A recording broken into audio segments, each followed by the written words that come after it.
Of 101 FM are advised that the views and opinions expressed in this program are not necessarily those of Love 101 FM.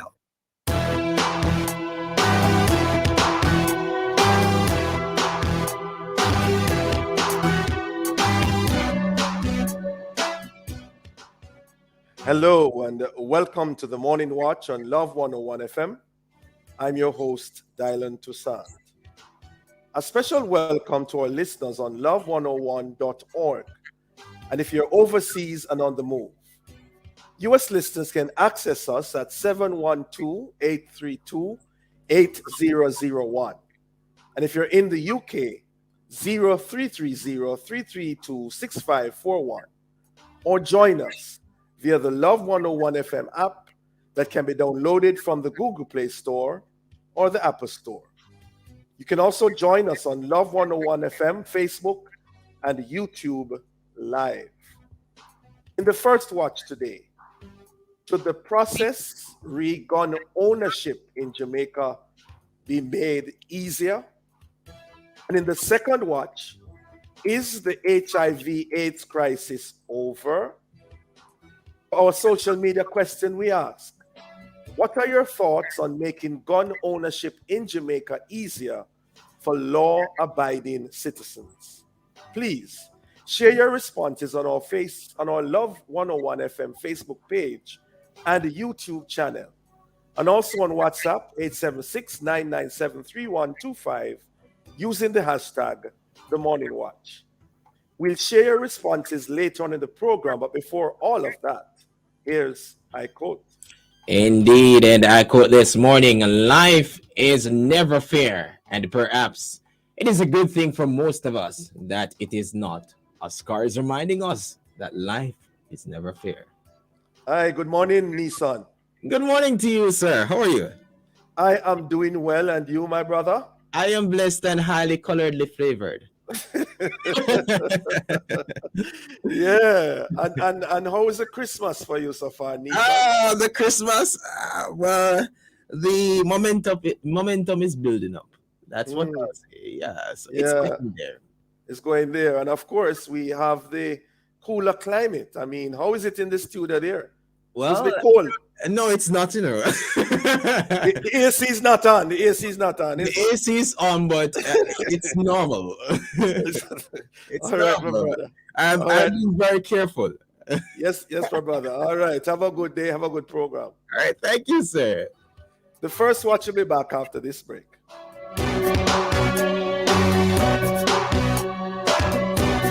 I've got love in my heart and I'm feeling.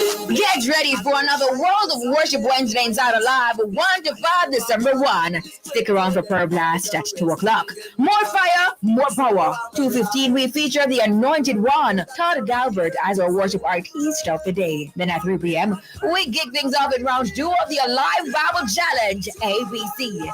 The match will feature challenger Mistress Spence going up against challenger Renique Young. All this and more will come your way inside Alive 1 p.m. to 5 p.m. with me, your host, Sarah and the Chirpy One on the Family Station, ranking number 4 in the island and number 1 in gospel, Love 101. Everybody wave, get something away.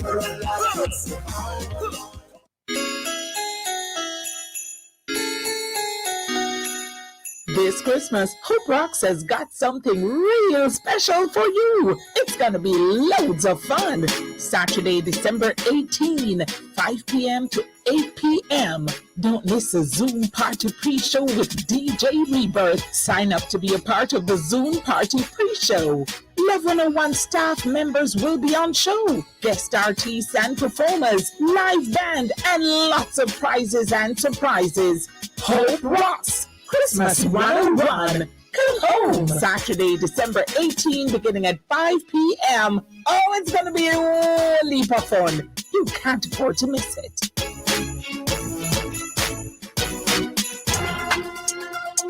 Want to know what's happening in the world of sports? Well, Love 101 has you covered with Sports Talk, Saturdays 1 p.m. to 2 p.m. And don't miss our new host, Daniel Blake. Tune in as we discuss and analyze topical issues in football, cricket, athletics, netball, basketball, and so much more. There'll also be special features and entertaining interactions with you, the listeners. Sports Talk with Daniel Blake starting this Saturday, December 4, right here on Love 101, the family station.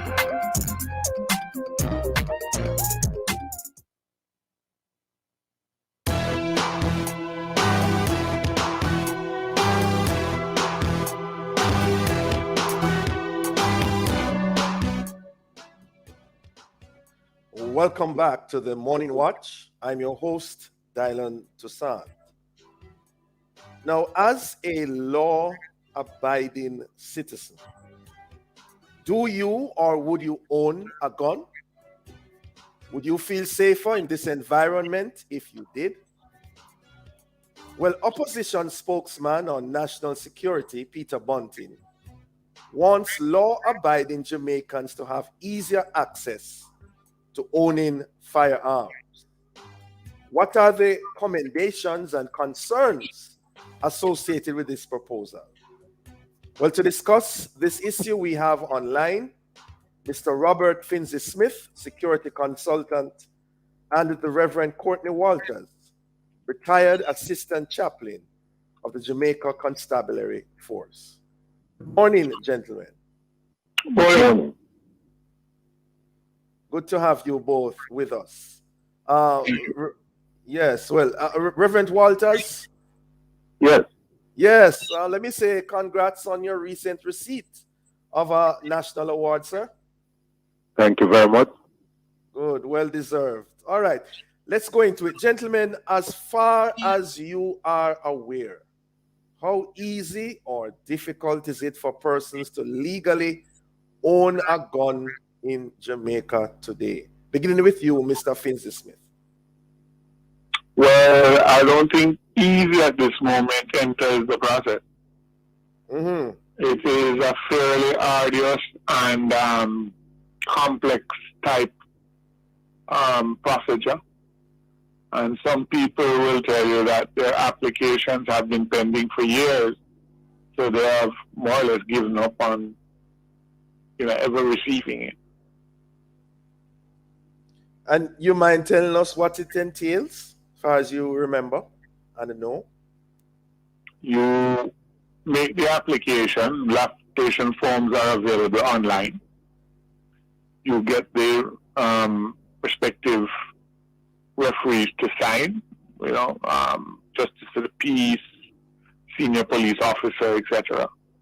Mm-hmm. And you state why you, not a long process in terms of making statement, but you indicate why you think you require a firearm. Mm-hmm. And the process then is set down the line where people do background checks on you. You are required to produce a police record. People visit you to do interviews on you. They check your domicile and see if it's an environment in which you could safely store a firearm if needs to be, inclusive of having a proper safe or strong box to lock it away in on the occasion that you don't have it on your person. Mm-hmm. And then during the interview, the person who interviews you from the FLA determines whether or not, in their opinion, you are a fit and proper person to be entrusted with it. And Mr. Finzi-Smith, you mentioned an interview, and they look for you. They look at you where you live to determine where the gun, the firearm will be stored. Yeah. Hello? Yes, I said yeah. Yeah, right. Any specifications in terms of that? Any specific requirements apart from just a place for it to be stored? It has to be metal affixed to the floor or the wall in a manner that it cannot easily be prized or removed. And it has to have a locking mechanism that is not easily defeated. Interesting. All right, Reverend Walters, from a religious pastoral point of view, and of course, you are a retired assistant chaplain of the JCF. What's your take on that? Well, I think it's a rigorous process, and necessarily so.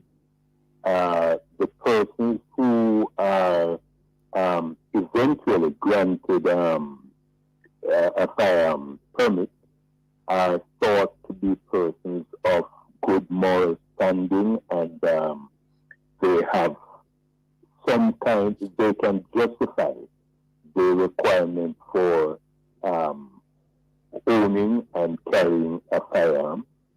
And you know, they in more recent times they have been scrupulous in who firearms are given to. And so, you know, as a result of that, some persons that you would have thought are deserving, they have been denied access to the permit, and that has created a certain amount of tension in some quarters. And it continues to be a matter of concern to some persons. As a pastor, I am assuming that you, at least on one occasion, would have had to be recommending someone to be a legal owner of a firearm. How was that for you, and how was that process normally done? Yes, well, it's really to give a recommendation, to write a reference for an individual, outlining my own perspective on the suitability of the person to be given such a responsibility. And even police officers I know who I would think are perhaps a priority group. Some of them have been denied the right to have a firearm permit based upon their antecedents and based upon sometimes I believe a judgment of someone who is not always familiar with the environment in which policemen and women work. Yeah. Mr. Finzi Smith, you know, let's ignore the time factor for a while because we're going to talk about that shortly. But what are your major concerns in regards to the whole process? Well, it's ironic you are following so closely on the Reverend's comment about police officers. Because, for instance, let me put it to you this way. Most police officers are entrusted with the weapons issued to them by the government for at least 8 hours a day, if not 12 or longer. These include 9mm handguns and AR-15s or M16 rifles, and in certain cases shotguns. They are allowed to carry that. They're trained and they are entrusted with them for their protection and the protection of life and property. And every day they go on duty, they're issued it. Some detectives are allowed to do what we call keep and care, based on the nature of their job and being called out at a moment's notice. Then there's this thing where they tell you a policeman is never off duty. But at the same time, this officer is required to turn in these weapons. In most cases, sometimes get on a public transport and head to their place of residence. Yeah. Completely at the mercy of anyone who might have unscrupulous intentions. Someone they may just have locked up or gotten bail, somebody who they have just had an unfortunate encounter with and their family friends have feelings about it. The same taxi driver. Sometimes the same taxi are driving in. That dropping them home, yeah? Then you now have a situation where this officer technically is defenseless. And he has, as I just said, been trained and told that here you are, high-powered weapons, go on the street. Tell you what, Mr. Fintersmith, could you just hold that thought, please? We're up on a break. We'll be right back. Thanks. Between 2015 and 2020, there were 74,455 reports of child abuse in Jamaica. Report child abuse. Call 211. The time brought to you by the Child Protection and Family Services Agency is 7:16.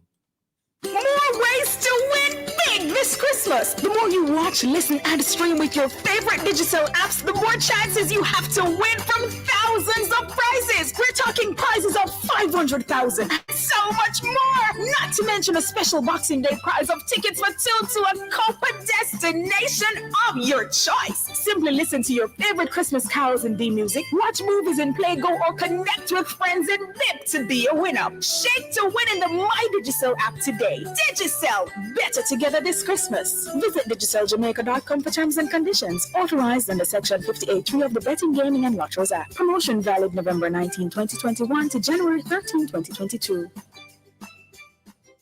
My daughter calls me the bestest dad ever. And as her father, I have to live up to that. She looks to me for everything. But I have other responsibilities too. As a track coach, I have to guide my team to run on the track and not into trouble, cause plenty of that out there. My days don't stop, and neither can I. So I need something to take care of me while I take care of everybody else. That drink is Malta. And it tastes good too. Big up yourself, Malta. Full of life. Hello. Hello. Goodbye. Goodbye? What are you doing? I'm saying hello to peace of mind and goodbye to worry. Oh, I'd like to say that too. Well, with Guardian Life's new ultimate provider, you can secure your medical expenses in the event of critical illness ahead of time and benefit from their investment portfolio too. Wow. So it's hello peace of mind. And goodbye worry with Guardian Life's new ultimate provider. For more information, contact 888-367-5433 or talk to one of our representatives. Guardian Life. Live secure. Live easy. Tis the season for boldness with Virgin. Get 20% discount. A chance to win a grand prize of $200,000 in cash. Plus a share of $1 million in weekly cash and prizes. How to enter? Purchase any 2 gallons of eligible Virgin paints and receive an entry code. Visit www.virginpaints.mobi and enter the code along with your contact information. Promotion ends December 31st. Tis the season for boldness with Virgin. Virgin for lasting beauty and protection.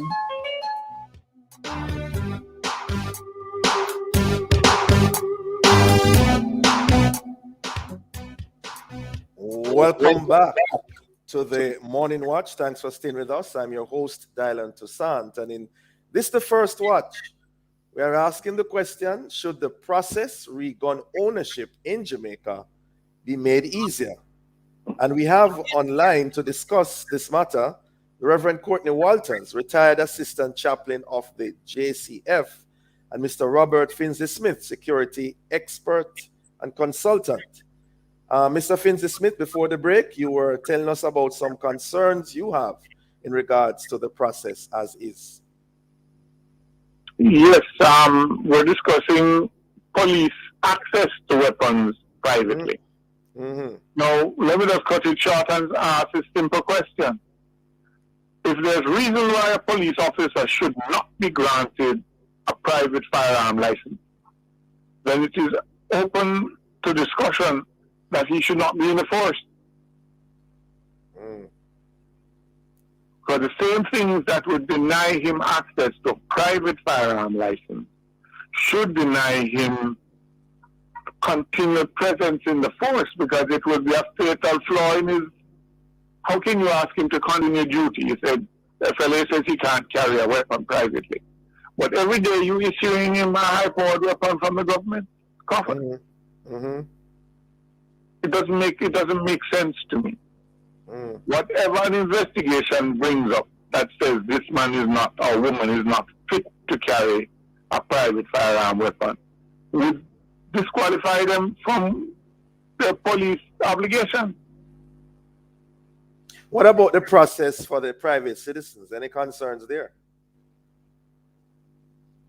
I believe that certain things could be inserted to make the sieve a little finer. Right now, the sieve has gotten is not as fine as it could be, but at the same time, it is almost blocked in certain respects. If you have issues and you can't find anything in someone's antecedent to stick a pin on and say, no, I can't give you because of this, why don't you involve a psychometric test? There's some people who, as a private citizen, have a temper problem, have an attitude problem, will take a weapon and suddenly become God Almighty. You have people who would be a normal, calm person in a certain circumstance, but changes entirely because they are in possession of a weapon. And the first thing they do, you see them hand reach for it in things that they would normally not even enter into a discussion. And we are naturally a violently inclined society, unfortunately.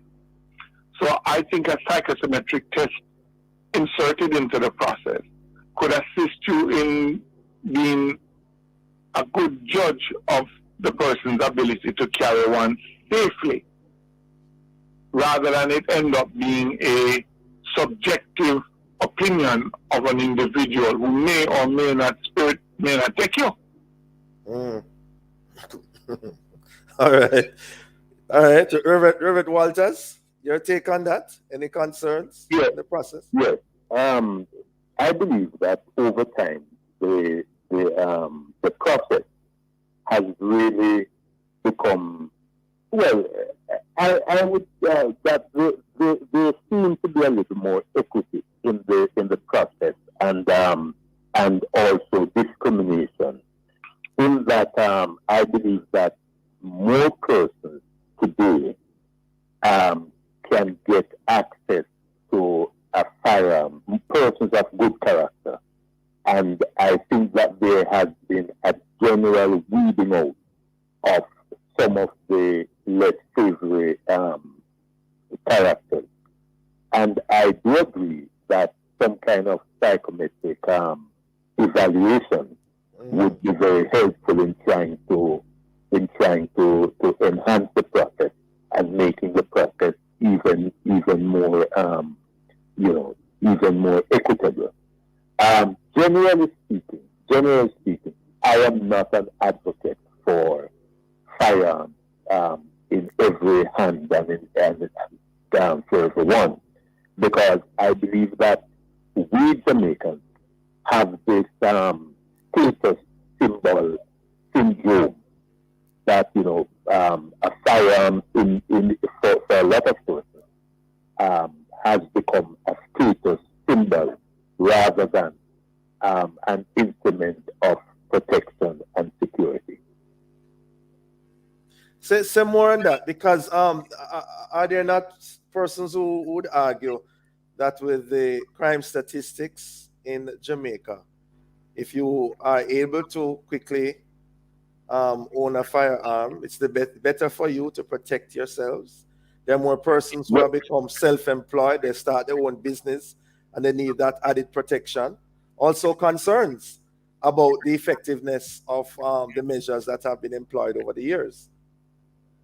I agree that Jamaica is an extremely violent place, and therefore the need for personal protection, particularly the acquisition of firearms, seems to be the desirable thing. However, I think that we could actually over-weaponize the society. Right now the problem is with the illegal gun, and the more persons who have these weapons, it is my opinion. Now, you can use data to defend anything or to refute anything, and I am not today. I am not in a position to say that in any particular society the data shows for or against. But looking at it from a pastoral position, I think that there are a lot of persons who do not need and probably should not be in possession of firearms. And it becomes, as I said before, a status symbol. And what it does, it exposes them to even more danger, because by carrying that firearm, they become the target of some person who would want to do more violence. So we have to be very careful about how we. It's not an easy process. It's not an easy thing to decide. But I am wary of, of firearms being given willy-nilly in the society. All right, Mr. Finley Smith, what's your take on that? In the population. I concur with most of what he has just said. But there are other discussions on the other side of the coin. Let me give you one. In Texas, you can almost have open carry license. And the crime rate in Texas isn't sky high, because most people don't play with people, because they could very well run into someone who is armed. It's a very strong possibility. The other side of the coin on that situation is that you could have a shootout at OK Corral. For instance, can you imagine having most of the taxi drivers armed? I've seen clips on social media recently where taxi driver apparently had a problem with another one and peeled out of his vehicle with a long machete and chopped at the man through the window and this type of thing. Now, if he had a firearm, it's a complete, you could have people driving by and I don't like how you drive blow. Well, Mr. Finley Smith, is it a cultural phenomenon though? Because in Texas, you don't seem to have that type of OK Corral thing happening today. That person, they have had a historical situation of the First Amendment, the Second Amendment, which is the right to bear arms. And you have some people who you don't have to spell or guess. They have what is known as open carry. You have pickups drive up and down with a shotgun on a rack in full view. So it is, on one hand, it can say it's been open deterrent. On the other hand, now, you have people who will tell you that if you outlaw guns, only outlaws will have guns. The carrying of a firearm, as the pastor just rightfully said, to some people is a status symbol. It is a fashion accessory. And this is where the psychometric testing would help you weed out those with intentions. You can have situations where people can have a firearm, but it is restricted to the home. So if someone comes to break into your house, you have a means of defense. Similarly, you now have the other side of the coin, where we have a problem with domestic violence, especially against women. You don't want to have a firearm in a house where there is not peace and harmony. There's also the other problem of children getting too close to the weapons, unfortunately. In Jamaica, if your spouse objects to your application for a firearm license, I think your application is as good as dead. Oh, didn't know that. Yes. Oh, yes. Interesting. Well, I think if I may just... yes, Reverend Walters, go ahead. Mm-hmm. That in more recent times, the firearm licensing authority has been extremely scrupulous in terms of domestic violence. And as a result of that, anybody who turns up any adverse report, regarding any kind of domestic violence. I mean, when I was in the force, I knew policemen who lost their permits because there were reports. There were reports. Based upon my position, I did not think that the action warranted it. But there were altercation, and they lost their weapon. Mm-hmm. I should point out to you now, it's as difficult as it is to obtain the right to carry one. It is extremely easy to lose it. Yes, yes. Extremely easy. It can take you years to obtain the right and minutes to lose it. Yeah. Well, now people will tell you that it is unchristian-like to carry a weapon. But I know pastors who do. There's a report once a pastor who preached with it in the pulpit. That's for another discussion. That's another discussion, Mr. Phillips. Well, you know that I once asked somebody about Christianity and a weapon, and they told me that even amongst Christ, Peter carried his sword. We have to leave it there, gentlemen. All right, time is totally gone. I don't know where they got that from, but I'm not sure about that. Thanks for joining us. Gethsemane where him cut off the man's ears. Gentlemen, thanks for joining us. We have to close. Have a productive day, gentlemen. Yes, the Morning Watch will return in just a moment.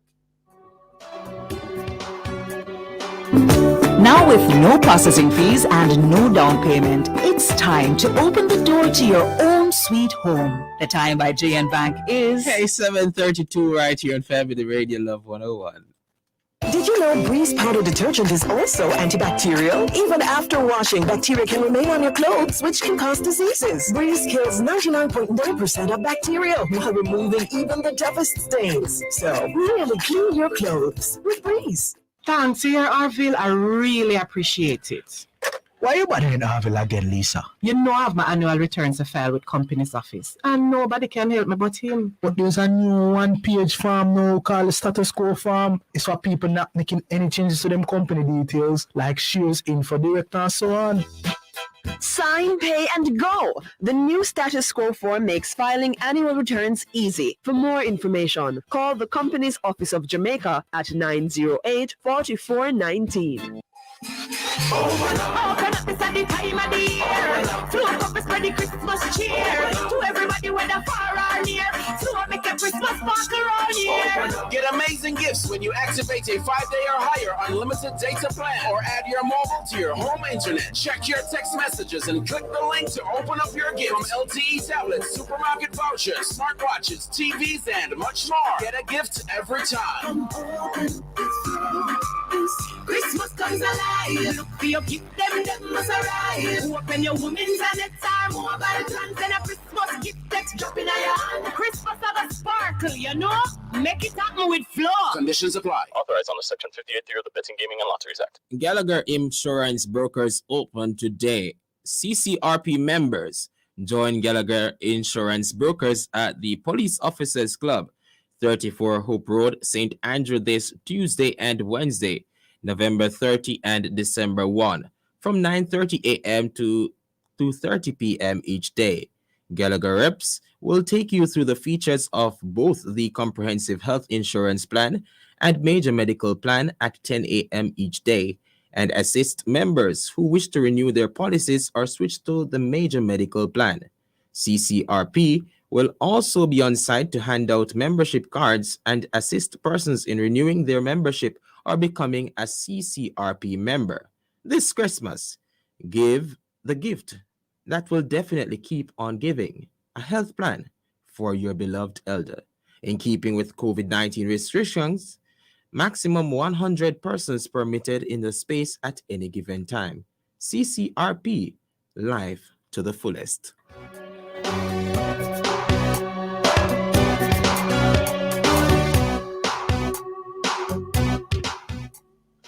Welcome back to the Morning Watch. I'm your host, Dylan Toussaint. Thanks for staying with us. Let's look at the newspapers to see what Jamaicans and others are saying and doing.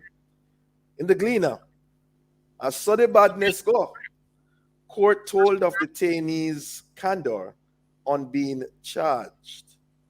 Then we see in the Gleaner as well, funding fallout threatens HIV education. And then CAP, under contract or contract under Auditor General's glare, surely to head new 8-member board. And in terms of the Observer, JASL renews call for passage of safety and health law. We see also in the Observer, soldier accused of being gangster has family ties in JDF, court hears. And finally, inflation in 90 nations using euro hits record high of 4.9%. Those are some of the major stories in our newspapers. Coming up next, we'll read some of the feedback from our social media question this morning. What are your thoughts on making gun ownership in Jamaica easier for law-abiding citizens? Please leave a comment on our Facebook page and the YouTube channel, Love 101 FM Jamaica, or WhatsApp 876-997-3125. Soon come back.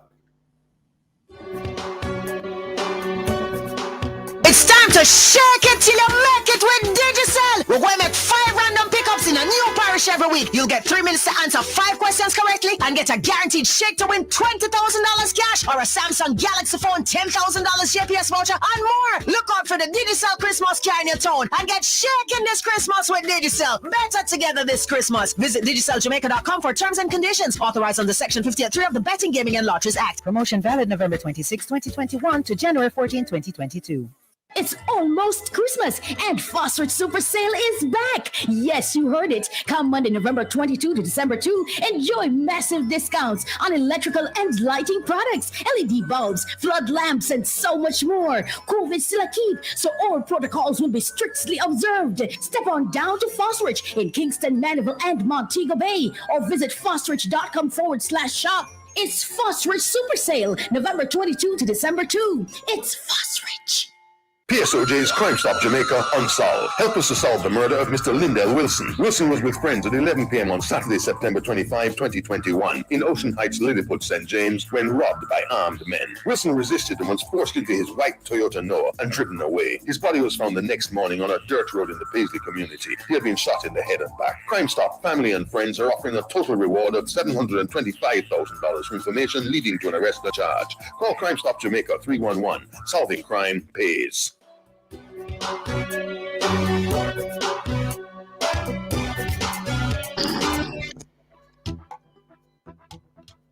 Welcome back to the Morning Watch. I'm your host, Dylan Toussaint. Now, let's join Nissan for a look at how our Facebook, YouTube, and WhatsApp friends answered today's question. Wow. What are your thoughts on making gun ownership in Jamaica easier for law-abiding citizens? Nissan. Thank you, sir. I have a single comment here on YouTube. Firearm is a no-no for me. I still abide by the commandment, thou shalt not kill. All right? God will fight my battles, and that's coming from R.C. Smith. Okay. All right. Thank you very much, Nissan. And we want to thank the individual who responded via Facebook. All right. As we now transition into the second watch, well, beloved, you have heard it mentioned on this program or on this station this morning that today, December 1, is World AIDS Day. And the theme is ending the HIV epidemic, equitable access, everyone's voice. Now, the observance of the day is reportedly meant to serve as a catalyst for a show of support for people living with HIV and those who have lost their loved ones because of AIDS. But even though we mark this event every year, many are asking, is there still a HIV AIDS crisis? To answer this and other related questions, we have joining us this morning Mr. Xavier Biggs, Monitoring and Evaluation Manager of Jamaica AIDS Support for Life. Good morning, Mr. Biggs. Good morning, Dylan. Good morning to your listeners, and thanks for having me. Great. I know it's a busy day for you and many of the individuals who work with you, so we appreciate it so much. It's a crazy day indeed, but yes. What has happened? Right. Well, Mr. Biggs, let's begin at the very beginning, the very base question. For For those who don't know or may have forgotten, what's the difference between HIV and AIDS? Okay, so HIV is human immunodeficiency virus. It's a virus that, when contracted, causes the immune system to break down. And when it goes untreated, it becomes AIDS.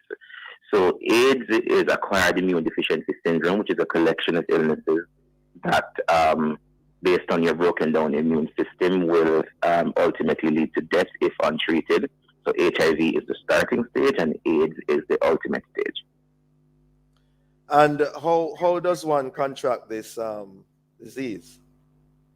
The most common form of HIV contraction is through sexual contact, or what is known as mother-to-child transmission. So persons who have unprotected sex run the risk of contracting the virus if there's an infected partner in the mix. And a mother who is HIV positive and not on treatment can pass it to her child during pregnancy or during childbirth. Now, it's important to understand that pregnant mothers can also have perfectly healthy, normal babies if they take their meds or get on medication, and it will not impact the child. So you mentioned medication. The treatment options are what? So there are several treatment options available. When you do an HIV test and you are provided with a diagnosis, you are linked to care, meaning linked to a physician, and a regime is set up for you. Most people begin on first line, and the HIV is well managed within that set of drugs. For people who have more complex conditions, there are other lines to explore. But for right now, most people manage pretty well on first-line treatment. The treatment is available free of cost to the individual. Right now, drugs are absorbed. Drugs for the management of HIV are absorbed by the government of Jamaica. And so there is no cost to you, the individual. In some instances, there's a bottling fee from some pharmacies who are non-government pharmacies, but the cost of the drugs themselves are free to the individual. So give us an idea of the cost and accessibility. Well, I'm saying to you, to the person who's living with HIV, the drug come at no cost because that's covered by the Ministry of Health and Wellness. There are 40 treatment sites across the island. So once a person is diagnosed, regardless of where they are across the country, they can be linked to care. We at Jamaica AIDS Support for Life have 3 sites across the island. We have one in Kingston at Hendon Drive, one in St. Ansby at 14 East Street, and in 14 Kings Street is St. Ansby, and in Montego Bay it's 16 East Street. Well, with costs, I was trying to figure out though, what does it cost the government to do this in terms of making it free to? Yeah, it's an expensive undertaking. I don't have the figures off the top of my head, but HIV management is a comprehensive, a comprehensively managed illness, and so there's a psychosocial component to it that takes into consideration the surveillance counselors, psychologists, case managers, etc. And there's a medical component to it that looks at the cost of the doctors themselves, the cost of the drugs, etc. So it's a very complex cost that you can't zero in on a figure. But I will tell you that's a pretty expensive undertaking. And the whole process of detection, the test and all of that, could you just walk us through that process? HIV testing is pretty easy. Most persons can access a finger prick test at a location, and that will give you what is called a reactive or a non-reactive result. Once you receive a reactive result, you are then sent for confirmation, which can also be a second finger prick. It takes roughly 15 to 20 minutes for you to receive your results. And so a person can start their day, stop by the office, get an HIV test, and by the time they get to work, they would have been well aware of their status and know what to do next.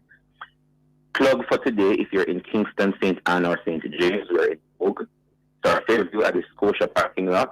We are in St. Anne at Greatview Pharmacy in Ocho Rios. And if you're in the Greater Kingston area, we're going to be doing the unmuzzling present at the community center, and we're not just doing HIV testing, we're also doing COVID vaccination as well. So persons have that option if they want to know their status today. Okay. All right. Could you just hold that thought, please? We are up on a break, Mr. Biggs. We'll be right back. Sure.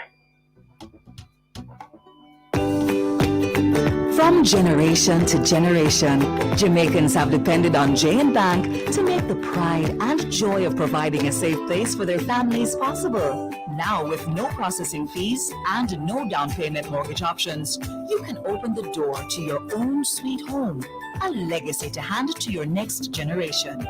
Visit jnbank.com to get pre-approved today. J&B Bank will help you find a way. 211 is a hotline dedicated to reporting child abuse. It is easy to remember and accessible 24 hours a day across all networks. Report all forms of child abuse: sexual abuse, physical abuse, emotional, neglect, and trafficking. Our children are depending on us to protect them. If you see something, make the call. Report child abuse. Call 211.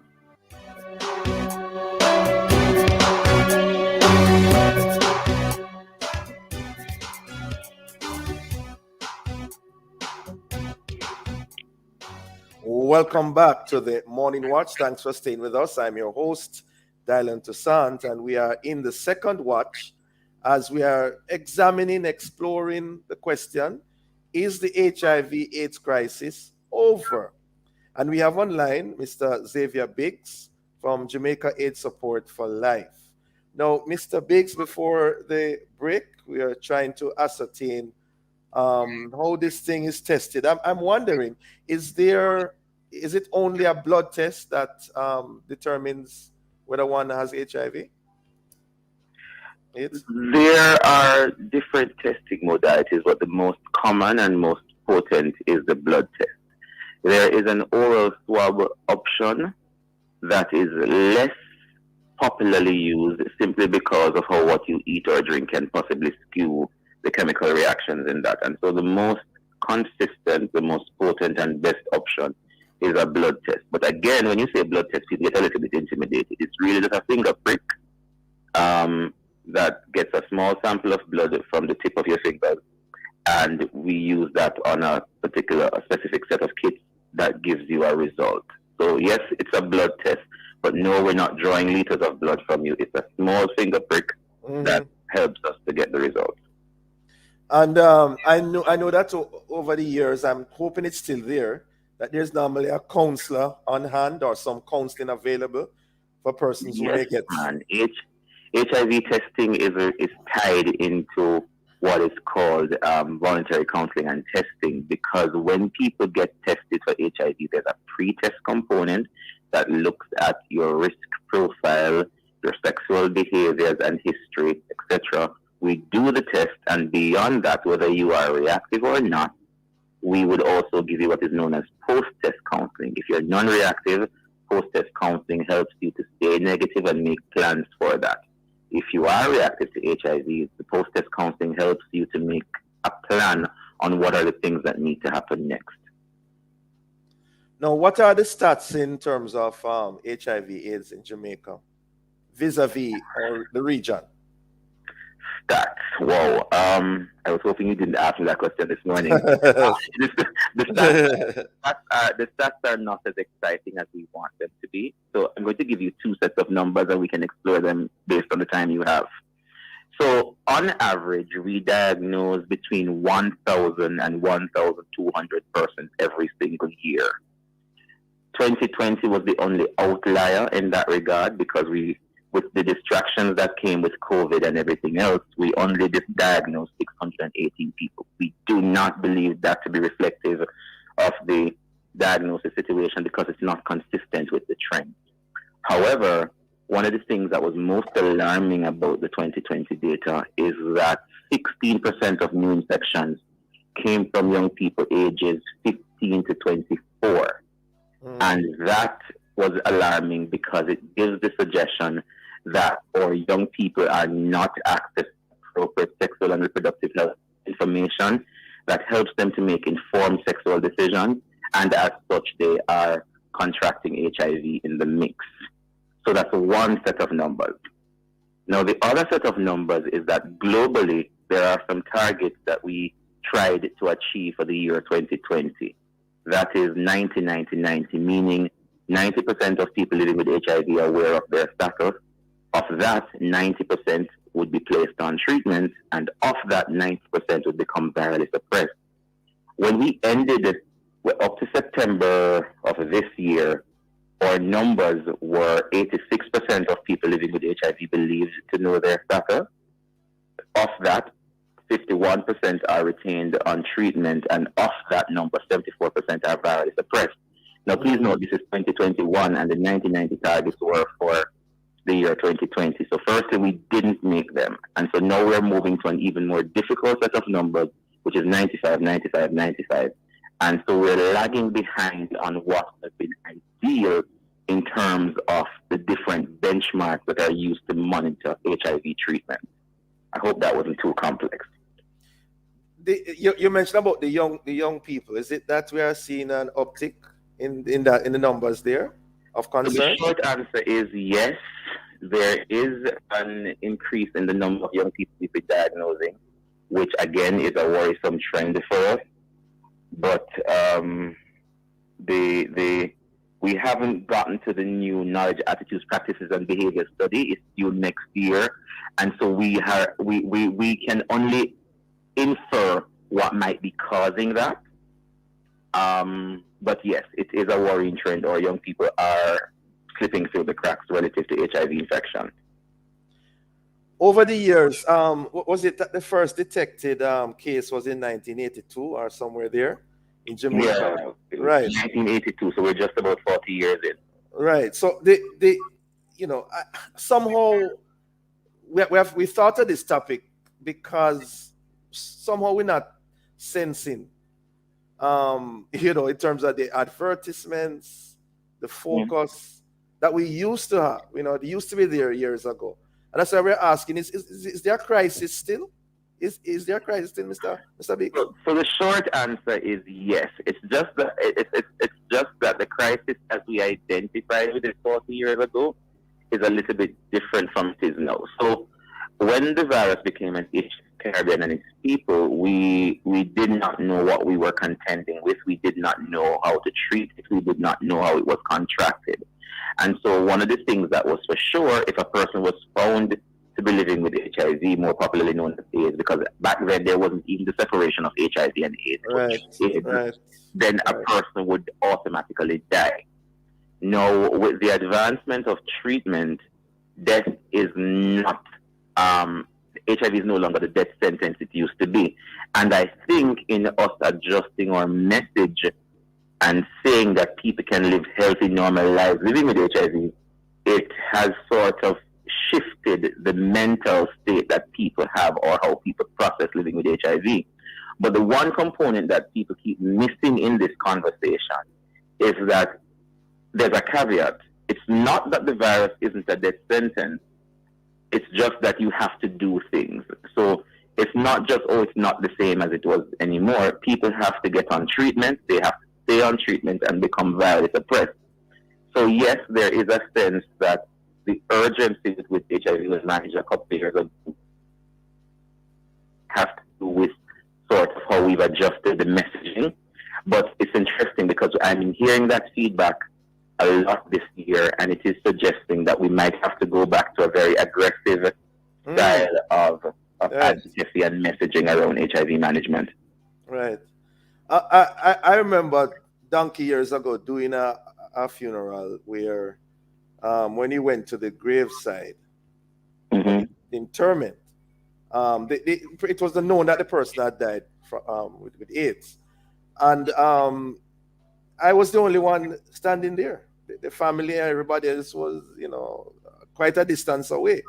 How have things changed in regards to families, communities dealing with persons who have HIV? So, stigma and discrimination continues to be one of the leading causes of new infections. People still continue to have wrong information about HIV, wrong information about how it's transmitted, and it brings about a particular sense of fear.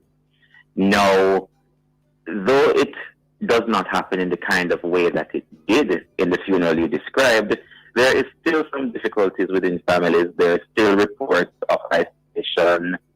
There are still reports of people buying new cups and forks and spoons and not wanting people to use the same bathroom and things like that. Right. And I want to assure families that that is not how the virus is spread. The virus is heavily spread through sexual contact, blood transfusions, or mother-to-child transmission. The virus may also be found in vaginal secretion and semen. Now, if you're not coming in contact with any of these things, it's perfectly healthy and normal. Swim in the same pool, use the same cup, share the same bathroom, all of those things. Yeah, well, as you mentioned about the same cup, I remember when I was a guidance counselor years ago, there was a debate about transmission through the saliva.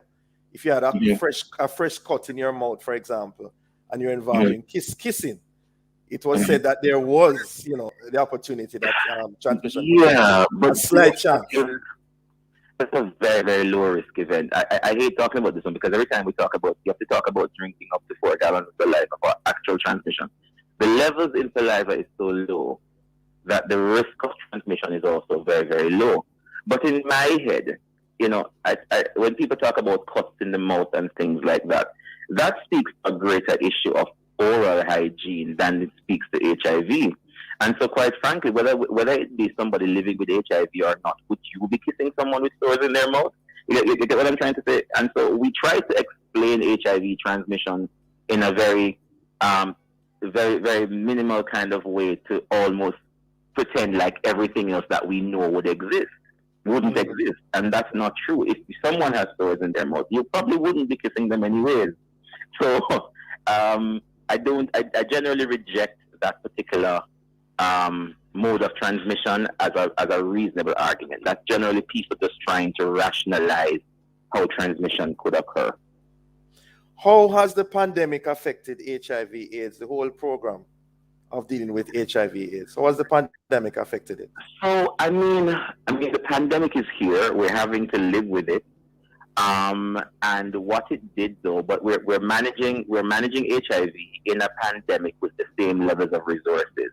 And so all the doctors we had, all the nurses we had, all the psychosocial team that we had are still the same people who are responding to COVID.